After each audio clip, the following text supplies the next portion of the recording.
Andrew Urquhart with you on the program today. A new government sworn in on Monday, so less than 2.5 days into a new government, and certainly it has been a controversial start. I'm not sure if you remember back in school sports days, they had this event called the Three-Legged Race, where a couple of unwilling competitors kind of get tied together and then try and hobble their way towards the finish line. Imagine doing that, except it's 3 people instead of 2. That, I think, is the metaphor for the current government as they kind of get used to walking in step with each other. Whether or not they make the finish line, though, I think that is still up for grabs, especially given their performance in the first couple of days. Joining us on the program now from Democracy Project and, of course, Victoria University in Wellington, Dr. Bryce Edwards. Kia ora, thanks for your time today. Morena, Andrew. The three-legged race metaphor, I mean, it is all about walking in step. Is it all about coordination and knowing when the next person is going to step out of line so that you can be in step with them? There's been a bit of that already, Bryce. Look, there has, and the last 24 hours has been entertaining for politics watchers, and it's it's a bit inauspicious for the next 3 years, like you suggest. But certainly, if you go back to Friday with this announcement by the new incoming Prime Minister, Christopher Luxon, I was quite impressed with it. Previously I've been on the show a bit critical about how long he's been taking to get this government formed, but it was a very sensible and comprehensive set of policy agreements and portfolio allocations for the new ministry. And yes, it's 3 parties being involved in government. And in the past, we've had 3 parties involved in government, but never before under MMP have we had the 3 parties in cabinet and sharing those top positions. So, of course, we found out on Friday that the Deputy Prime Minister role will first be held by Winston Peters as leader of New Zealand First for 18 months, and then David Seymour for ACT for the last 18 months. And that's an elegant solution. So things were looking quite elegant. I mean, I didn't find there was any huge surprises in those portfolio allocations or the policies that were announced. It was almost a bit boring, but I think Luxon was putting his best foot forward, and he's been a good Prime Minister in those first few days, answering questions, being confident, and so forth. But then, of course, he's been tripped up, I guess, by first the anti-smoking controversy, and then Winston Peters' statements about your profession, the media. The media, yes, in trouble again. I mean, it's one thing to put your best foot forward, but if the other people that you're tied to don't also put their best foot forward, then it's not going to end well. Just working through it. I mean, this is essentially what we voted for, and as you mentioned, this is MMP in action. We're going to expect this to be different than if we've got a one-party majority, which probably isn't going to happen again in our lifetime, honestly. This type of... I mean, as a nation, we voted for change. That was very, very clear. People shouldn't be surprised when change starts to happen when the new government is formed. The smoking one was perhaps a bit of a surprise, and it does smell a little bit like a Winston influence in this regard. I think a pack of Winnie Blues certainly may have been involved with this one.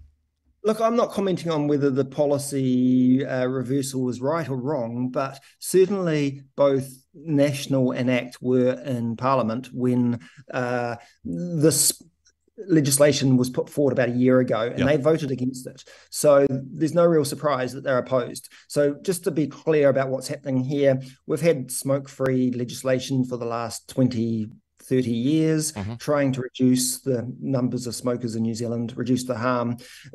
What the new government has decided is to reverse just the latest tranche of changes, which were announced a year ago and have been seen as world leading. They basically increase prohibition, if you like. The main element is that they will ban smoking for anyone born after, I think it was 2008.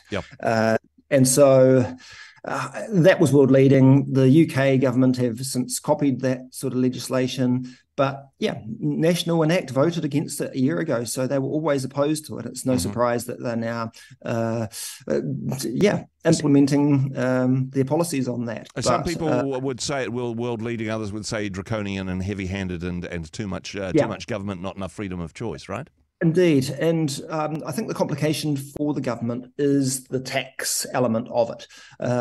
I think I genuinely believe that the government isn't reversing this because of tax reasons, but certainly it's a silver lining for them that the more smokers you have, the more tax revenue you have. And so Nicola Willis, the finance minister... That's, of course, a false economy, though, because you'll have higher costs for health services for those people that get smoking-related conditions.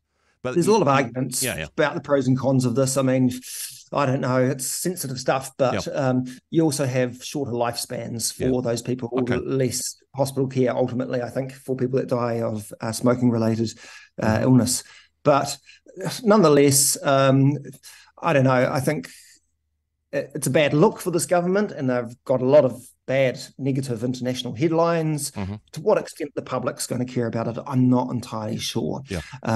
In the end, if we have a stable government that actually achieves lots of the things they say they're going to achieve, especially in terms of dealing with the cost of living, housing crisis, et cetera, this won't be remembered as one of a big part of it, but certainly not a good start to have all this negative controversy. Certainly probably one of the highest levels of controversy, and this has got a number of different aspects to it, is a policy on biculturalism or co-governance, and will push back in some interesting areas. Yes, scrapping the Māori Health Authority, that was always part of the policy. That's what National, ACT and New Zealand First all campaigned on.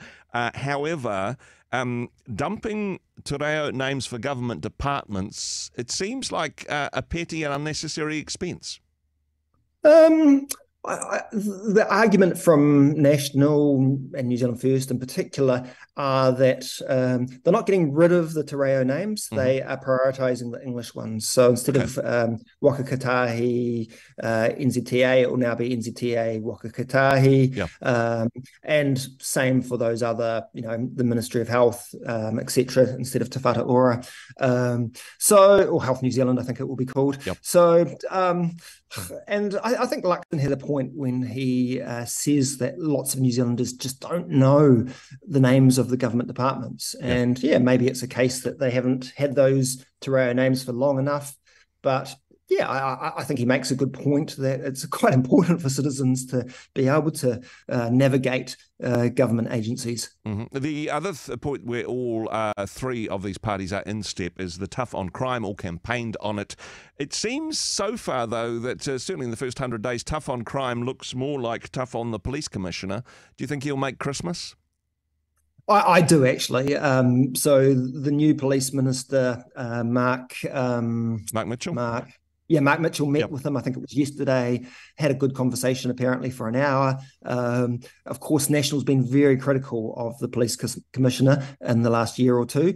But no, I think he will survive. It would be quite constitutionally questionable if National got rid of the police commissioner, because the police are supposed to be at arm's length from the government. The government of the day only really gets rid of a commissioner if they have stuffed up in a really big way, and so no, I don't think that's going to happen. Mark Mitchell will have to show that he can work with the new police commissioner, but yes, the police will have to start operating and a bit more attuned to National's priorities and objectives in law and order, I think. Yeah, and in terms of the first 100 days, and certainly between now and Christmas, I mean, it's December on Friday, so we're pretty much running out of time. Reversing some Labour legislation, but nothing much in our Christmas stockings. We're not expecting tax cuts or any financial relief before Christmas? Not really. We're having this mini budget being announced by Nicola Willis in a couple of weeks. She's really emphasising that it's very much mini. I don't think there's going to be much joy to be shed around in the lead up to Christmas. No. the government will just be hoping that voters are happy to see Three Waters ditched, RMA reforms ditched. This government's going to be just reversing things for the time being. I think they're not really putting forward their own, kind of positive agenda for quite a while. It's all about turning the car around or reversing it. Yeah, exactly. And back to that three-legged race metaphor, whether they can make the first finish line of Christmas, all behaving, reasonably well and in step with each other. We wait and see, Bryce.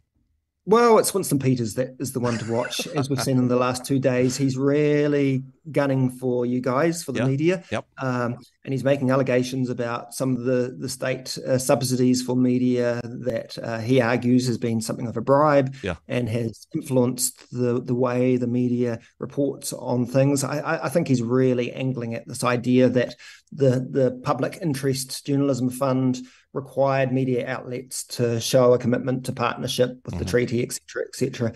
And so, he suggests that wasn't right. And I think he's got some good arguments to make. And I think the way that fund was set up was questionable. And hey, to be fair, I mean, not that Rhema Media got access to any of those particular funds, but if you're picking a fight with journalists, don't expect good press, I suppose. No, indeed. So it's going to be entertaining, if nothing else, to see the Deputy Prime Minister and the press gallery fighting it out over the next year and a half. Yeah, certainly good stuff indeed. Hey, Bryce, appreciate your comments. Thanks for joining us.